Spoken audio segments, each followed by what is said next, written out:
I had just gotten home. It was Friday, and I was looking forward to the weekend. My wife was waiting for me. Not waiting for me as she usually did with a smile and a peck, but fidgeting and seemingly determined about something. Something was up, and it didn't look good. "Hi, honey," I said. I stopped and looked at her. "Something wrong? Where are the children?" It was Friday, and the kids should have been home. "The children are with Mom until Monday." "John, I have to talk to you. I have to tell you something, and I need you to listen and to try to understand." "Oh my, this is going to so be hard," she said, looking down. She saw my concern and tried to reassure me. She said, "It's not something bad, but, well, it might be hard for you to get where I'm coming from, at least initially. But if you think about it, and if you love me, you'll at least try to understand. Can you do that for me?" she said. Her voice was almost pleading. "I guess so. I will try to understand," I said. "Thank you," she said. "John, it's something that's been on my mind for a long time. Something that at first may sound dumb, strange. Okay. John, I want to have sex with other men." "Huh? What?" I started to laugh, but the look in her eyes did not invite humor. I stopped. "You're serious, aren't you? You're divorcing me, is that it?" "No, no, no," she cried. "I love you more than anything. I will never leave you, John. You can be sure of that. This is just something that I need to do. Since I just flat refused to cheat on you, to sneak around, I need you to try and understand my need to, well, do this. I need you to agree to allow me this chance. Can you understand what I'm saying?" At first, I was speechless, but then something else began to take over inside of me. It was anger. "Understand?" "No, I don't understand," I said. "And I don't agree to any such thing. John, I'm going to do this whether you like it or not. I was hoping I could get you to understand this need I have. I have never cheated on you, and I am not going to do so now. I am letting you know up front. I promise to take precautions and to deny you nothing in our bed." But she could see my mind was wandering. I wasn't hearing her anymore, or maybe I was. I just wasn't reacting like she thought I should. "John Mason, are you hearing me? This has nothing to do with us." "Nothing? Am I clear?" She paused and watched for my reaction. I didn't move. I just sat there staring. I appeared to be all but catatonic. My wife of 17 years had just destroyed me and expected me to actually like it, or at least tolerate it. I didn't, and I wouldn't, not ever. "John, I need this. I am getting to the stage in life where I really need this. Please understand. I was a virgin when we married. I have never known another man. I hardly even ever made out before I met you. I really, really need to know what it is all about. Sex, I mean. The difference that I don't know. I just need to try it. It's only about sex, not love. Never love except with you." I continued to stare. I was afraid to say anything. I wanted to kill her. My wife wanted to explore other men. Not even a man, but men. The most shocking part of the whole mess, and it was a big-ass mess, was that she expected me to be okay with it. "John, say something," said his wife. "Veronica." I couldn't finish. I rose and headed upstairs to the bedroom, our bedroom, what had been our bedroom. Now it was nothing to me. I was sick and broken spiritually. My body was devoid of sensation. I was giddy with fear. It had only taken her 15 minutes, maybe less, to destroy our marriage. I sat on the bed thinking, or rather trying to think. I knew I had to get out of the house and away from my wife, a wife that was about to cuckold me. And she was going to do it. How had she phrased it? Whether I liked it or not. I had been a marathon runner in college. Running or long-range walking always helped me to clarify my thinking. I decided to walk far.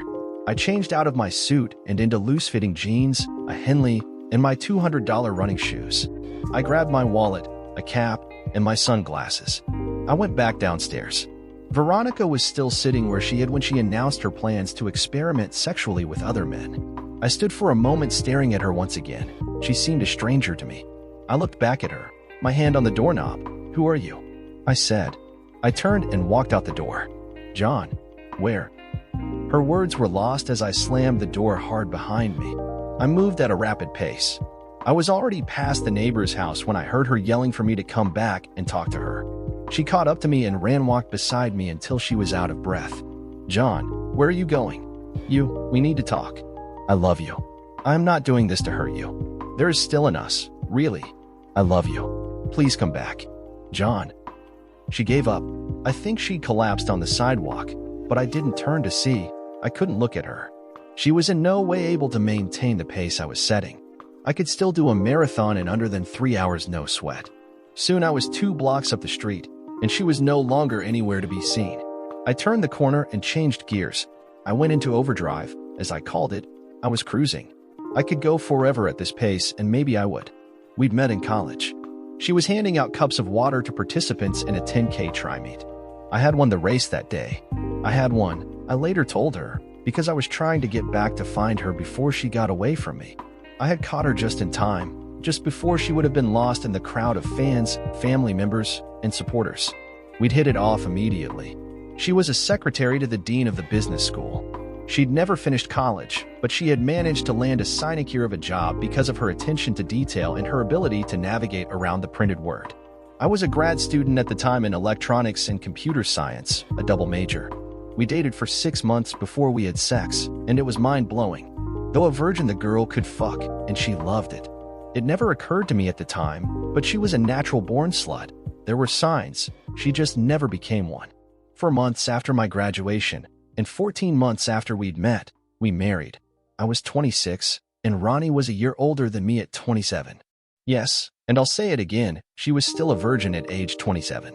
Callie and John, Jr. came along in years 9 and 10 of our marriage respectively, and we prospered.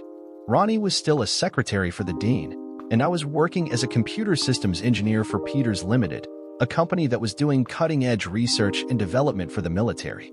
My boss, and the owner of Peters Limited, was Bill Schuler, a 60-ish bachelor with an almost manic work ethic. Bill and I were not merely boss and employee, we were close friends. Veronica and I had now been married 17 wonderful years, or so I had thought. That is, I had thought that they had been wonderful. Evidently, Veronica thought otherwise. During the past several months, Ronnie had become, well, antsy.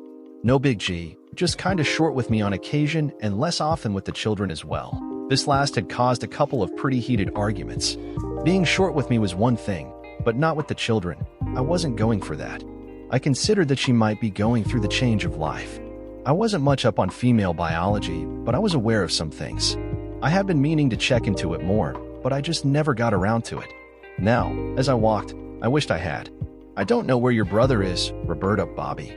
He just up and walked out of the house, and I haven't seen him since 5 p.m. Friday, said Veronica. That's why I called you. I've been frantic. I'm really worried, Bobby. Bobby, what am I going to do? Roberta Mason could have been my wife's twin, and they had more than once been taken as sisters.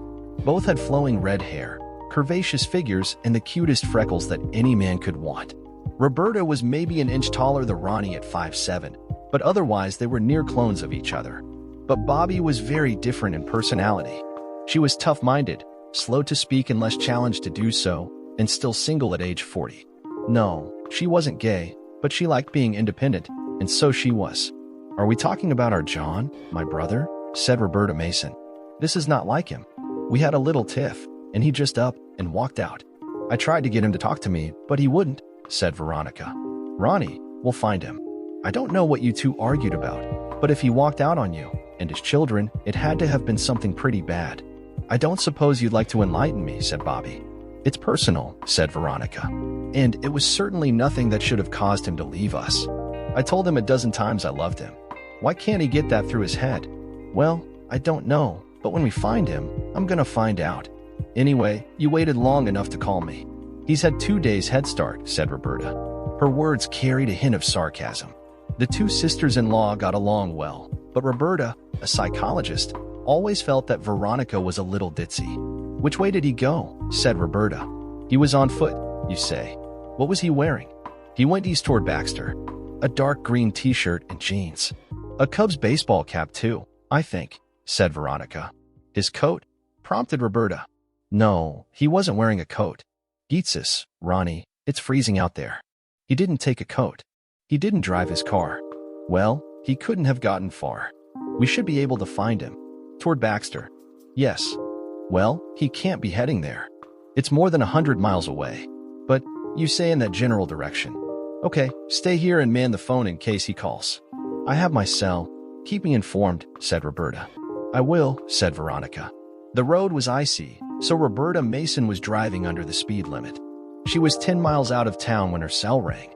She pulled over to answer it. He's where? In Baxter. Oh my God. All right, I'm heading there, said Roberta, and she hung up.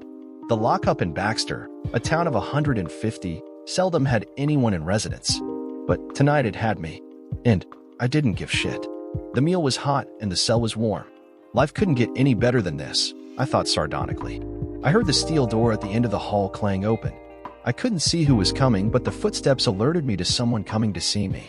I was the only prisoner in the place, so it had to be me. Well, sailor, said my sister, are you proud of yourself? I stared. So she called you, I said. Yes, but I was already on the road looking for you. You better have a damn good reason for gallivanting around the countryside on foot with no coat. You know you have little ones and a wife at home worried sick about you, said Roberta. Yeah, right, I said sarcastically. The kids maybe, but not Veronica. She didn't tell you, did she? No, I guess not, said Roberta, her eyes narrowing. She just said you had a tiff, and then you left. She said she begged you not to go. Nothing like half-truths to dump the blame off on somebody else. Well, we did have a little tiff, as she calls it. It was kinda hard for me to avoid since she announced that she intended to fuck other men whether I liked it or not, I said. Roberta's face betrayed nothing. What did you say? Did I stutter? She told me of her plans to fuck around on me whether I liked it or not. I had to get out of there, so here I am all warm and cozy, I said. The guard opened my cell door and shook his head. I think he felt sympathetic toward me. We started walking toward the front receiving area. You've been bailed out, but you'll have to return by Friday to plead, said Morgan, the jailer. He handed me a paper. I didn't even look at it. I could do that later. Look, pay the fine next Friday. It's only a misdemeanor. You'll have to pay the damage too, but then it will be all done. I nodded at the logic of his advice. The fight in the bar had been nothing, but a couple of chairs had been broken and a table damaged and a mirror also broken. The bartender, a not-too-bad-looking woman, had pointed to me as the troublemaker, so they'd hauled me off. I deserved it. I made no protest. I was too drunk to say anything coherent in any event. On the 2-hour-plus drive back, my sister grilled me. Having told her my story, she was silent for some time. Then she began her analysis. I was her patient, and she was going to help whether I liked it or not. Women, John, women, go through changes men can't understand. It's a hormonal thing. It frightens us. It can make us feel insecure, lots of things, she said. I'm not an idiot, Bobby, but other women don't go out and fuck other men in order to get better, I said with conviction. Actually, they do, John. 60% of men and 40% of women screw around during their marriage. It's the biggest reason for the 52% divorce rate in the state. Veronica is going through that stage in her life now, and she needs your support. I started to say something, but she raised her hands to stop me. No, I'm not saying that you should let her fuck other men, but you need to talk to her, to hold her hand, and to lead her out of the place she's at. She needs you, and I'm afraid it's going to take a while. Women at our age need their men to be strong for them, to support them, and be their rock. Bobby, I'm willing to do anything to help Veronica get by this. But if she lets another man stick his penis inside of her, we're through. No ifs, no ands, no buts, ever. And let it be known, if she does disrespect me, I will do my level best to destroy both her and her lover or lovers. Bobby was silent again. I hated it when she was thinking. It always felt like she was judging me. The conversation shifted to less weighty matters. You walked 100 miles in 2 days, she said. Yeah, so what? So I did. I needed to think, I said. Oh, nothing. It was a hell of a feat, especially given the temperatures and road conditions at this time of year. What were you thinking? She said. She meant how could I not have thought about the conditions of the weather and the roads, but I extrapolated her words to mean my thoughts about Veronica, myself, and our marriage. Christmas was 3 weeks away. It was going to be a hell of a holiday. What was I going to find under the tree we still hadn't put up? A used condom, maybe with somebody else's sperm inside of it. I was angry. I just couldn't go home yet. Drop me at Peter's, I said. But it's Sunday. John, you need. I can't go there right now. I need to be alone for a while still. I'll go there tomorrow. You can tell her that, I said. She seemed to understand. I'll talk to her, said Bobby. She was pretty worried about you. I think she'll hold off on her plans, if she's really even made any, now that she knows how you feel about things. Just don't do anything rash, okay? I won't. I just need to think some more, I said. She dropped me, and I saw her drive off as I went inside to my office. Roberta thought that Veronica would hold off on her plans. I, on the other hand, wondered if she hadn't already acted on them, and if so, with who. Hell of a thing when a man loses trust in his wife, I thought. Hell of a thing. Ronnie, he's afraid he's lost you, said Roberta, as she was shucking her coat and hanging it on the rack just inside the front door. She hadn't even been bothered with a greeting. Nonsense, said Ronnie. I told him he'd never lose me. Nonsense? When you told him you were going to make love to other men. It real, Veronica. Any man would be thinking what he's thinking. Veronica looked troubled. He told you then, she said. Of course he told me. I'm his sister. How long did you think you could keep something like that a secret anyway? Said Roberta. It was just something I've always wanted to know about. Okay to do, said Veronica, seeing her sister-in-law's look. Do it, and you've lost him, your children, and most of the friends and relatives who love you, said Roberta. Don't you realize that? Veronica couldn't meet the other's eyes. I hoped that he would understand my need. It's something that has consumed me for a very long time, Roberta. I don't know if I can help myself. John has always understood me. He's just got to understand me this time too. I can't live without him, but I don't know if I not do what I so need to do with this other, said Veronica. I can try, but I might end up just out and out cheating on him. That's the real danger, and I know it. You have no idea how overpowering this feeling, this need inside of me is, said Veronica. Actually, I think I do, said Roberta. Why do you think that I never married? I'm not gay, and I love men. But I am educated enough to know that I could never remain faithful to one man only. So, again, I never married. But, Veronica, you are married, and what you are proposing is so bizarre, given that little fact, that you stand to lose all if you don't clean up your act muy pronto, said Roberta. I guess you're right, said Veronica. I was just... She started to sob. Roberta got up and went to her and held her. It'll be all right. I will stay with you tonight, and tomorrow when he returns I'll be here to referee this thing. Thank you, Roberta. I don't know if I could face him given his anger. But you have to give up this crazy idea of letting other men have you.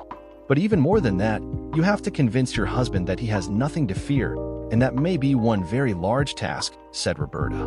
Veronica nodded. She allowed herself a small smile. Her sister-in-law didn't notice the slight narrowing of her eyes when she'd heard her last words. You have to convince your husband. Veronica knew now that getting her husband's permission was never going to happen, and she had a choice to make. She could dump her plans and never revisit them, or she could make sure to convince her husband that she had. Those were two very different things. But first things first, she had to get him back. After all, she did love him more than anything. That much was absolutely true. For the first time since he'd stormed out, Veronica felt as if she had things figured out. She would soon know. The next morning I awoke having slept on the couch in my office. I was a little stiff. The distance walk and the less than comfortable sleeping arrangements had their effect on me. I was used to marathon distances for time, but long military-type endurance walks were something I'd only done a few times and not in the last 10 years. I was kind of proud of myself, actually.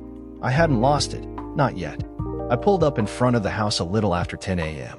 I knew that Callie and John, Jr. would be off to school. She opened the door for me and threw her arms around me, squeezing me tightly. She seemed genuinely relieved that I was okay and back. Oh, honey, I was so worried. Forget everything I said. I was an idiot. I had a long talk with Bobby, and she made me understand. I'm just so glad you're back, said my wife. Whoa, I said. I was a little suspicious that she had given up on something that just a few days before she refused to even discuss giving up. There was Bobby, of course. I'm sure she had laid it out for her, but there was something, I just couldn't put my finger on it. Good. I hope you mean it. It was all too easy, too cut and dried. I finally figured out what it was I couldn't put my finger on. I didn't trust her. Hell of a deal. We headed into the kitchen. Bobby was seated at the table sipping her inevitable tea. Hi, Bobby. So you're here to back up her story, I snickered. Yes, so she said. We talked long and deep, John. She gets it. I hope you two can get by this. It really was just a dumb female head trip, John. I nodded. As much as I respected Bobby and her skills, I was still very loath to take anything for granted. Not after the scene on Friday. Bobby hadn't seen her, heard her. I had. The next several days, Veronica did everything she could to reassure me. I had almost begun to accept the dumb female head trip analysis of Bobby's. Then Thursday, there was the phone call. I picked it up, heard something in the background over the line, and then whoever it was hung up on me. Weird. I didn't mention the call to Veronica. I thought about what I heard in the background. I had it. The words were, call, cell, call my cell. That had to be it. I went upstairs. I hoped I was right. I was. Her cell was on the dresser. I checked the call history. I knew most of the numbers. I wrote down the 6 I did not know. I smiled the smile of the lucky. I didn't have a top security clearance for nothing. Working for the military, I knew I could find out who the numbers belonged to very easily. It would be illegal as hell, of course, but my very own boss had used his clearance to nail his cheating wife. But a year passed. I was about to do the same thing. This was not a no-fault state. If I caught her and had the evidence, her ass was mine, and her lovers too were lovers. I was feeling good. That night the sex was good, actually better than good. She'd sure made a turnaround over the past 6 days. I hoped I wouldn't have to be giving that up anytime soon. I was in the lab early. I had to catch Tim before he headed out into the field. Tim was our systems installer and field techie. He and I had downed more than few brews rooting for our alma mater, Ohio State. Tim, got a minute? I said as he passed me on his way out. He stopped. Sure, John, what's up? He said. Come on into my office. I got a problem and I need your help, I said. We sit inside and Tim plopped down in a chair in front of the desk. I took a seat next to him. Tim, you remember last year when Mr. Peters had you do some snooping for him? He was suddenly all ears. Oh no, John, not you too? He said. I'm not sure, but I have reason to be worried. Can you help me? John, I can, but it's a risk, unless you're pretty damn sure. I am, Tim. He nodded. Okay, you got it. Just don't talk about it, not even to me. When and if I have anything, I will contact you. You okay with that? He said. Yeah, I'll be patient. Just do some spot checking over, say, the next month and then get back to me. If there's nothing, great. If there is, I got you, he said. Here's some phone numbers I pulled from her cell. I don't know them. It might be nothing, but then again, maybe it's the whole enchilada, I said. He nodded. Good. It's a good place to start. It's not even illegal if your name is on the account. It is, I said. I had to think my wife was a blithering idiot. She knew I was tech-savvy and that I had friends who were geniuses in the field. She knew I could find out anything that I wanted to. If she was going to cheat, she stood no chance of getting away with it unless she was able to utterly allay my concerns. That was pretty thin bread to be spreading your shit on, but it was the only thing that made any sense. Things settled down at the house. The kids were happy. Veronica was happy. And I pretended to be happy. A week later, my world crashed. Tim called and asked me to meet him at our favorite hangout. I checked out the numbers, he said. I got the addresses, checked them out too. And bingo, I caught her at 2 of them on successive days. John, I got pictures, film, and audio. Let it be enough to say that your wife is definitely cheating on you. Sorry, John. No sweat, man. Do me a favor. Get more, especially more film. I have plans for this broad. I don't care what it takes. I'm going to take her down and her lovers with her. You got it. John, you gotta know. This was so easy. I kinda wonder if she isn't running some kind of a sting. Keep it in mind. I just don't see your wife as being this dumb. I won't be using any of this stuff in court anyway. I have another use in mind, I said. He smiled. Tim did love espionage. It took 3 weeks. It was amazed at the depth of information Tim was able to amass. I now had everything on these shirt-ass yahoos but their DNA matrices, and I could get those too if it became necessary. Now it was just a matter of picking my time and battleground. I needed to speak with Bobby. We sat watching the film in her office. Geetsis. I can't believe it. She even had me fooled, said my sister. What pisses me off the most is that I know I've been getting sloppy seconds at least sometimes, I said. John, forget about revenge. Dump her sorry ass, but forget about revenge. It'll only eat at you in the afterglow, and someday your kids are going to be making judgments about the both of you. Don't give her any ammunition, she said. I was writhing in mental agony, but I knew she was right. Revenge, at least anything overt, was out of the question. But that did not mean I couldn't get back at the lovers. She was going to be one very unpopular lady in very short order if I could work it. Okay, it turned out that she had 5 lovers, not 6. The other number I'd secured had been a wrong number to her cell. 4 of her liaisons were married. All of the married 4 had children underage. 2 were men whose careers I could seriously compromise with very little effort. One a state politician, the other a goddamn priest. Veronica had stepped in very deep poop. Oh, the power of a woman's sexual drive. power had indeed corrupted her absolutely. I now had a far better understanding of my sister's choice to remain single for so long. Clearly, Veronica would have been well served to have done the same. My only concern was for the children of the cheaters, and of course my own. Mine would be with me, about that there would be no compromise. I would allow Veronica open-ended visitation, but no boyfriends would ever be allowed near them, or else. I was going to give her the house, but take everything else. I would move myself and the children into a very nice 3-bedroom condo close to the new elementary school that each of them would be attending. It was time to go to war. A techie friend of mine blurred my wife's face in 5 of the most damning videos and made copies for the wives and important others in the lives of the 5 assholes. 2 other copies were made to send to a specially selected TV station to bring down the poll on the priest. I thought about suing the assholes too, but that would have left Veronica open to cross in court, and I needed to protect her to some degree in order to protect my children. I was at least partially heeding Bobby's advice. It occurred to me that technology might just put an end to extramarital affairs at some time in the future. It was getting just too easy to nail these jackasses. On D-Day, I went to work early. I stared at my computer. I had it set up and ready to go. 1 double click and 4 husbands would likely soon be 4 ex-husbands, and 1 other guy would probably be spending a long time singing hymns in some remote monastery. I double-clicked. Oh yes, there would soon be hell to pay. I smiled.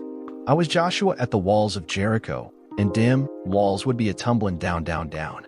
I told my section boss that I was taking the rest of the day off, and I went home. I wondered how long it would be before Veronica got the news, or even if she would. Just in case, I loaded one of the videos in the player and turned on the TV. 1 button to push, and she would be treated to herself starring in some very provocative film clips. It would signal the end of many things, our marriage included.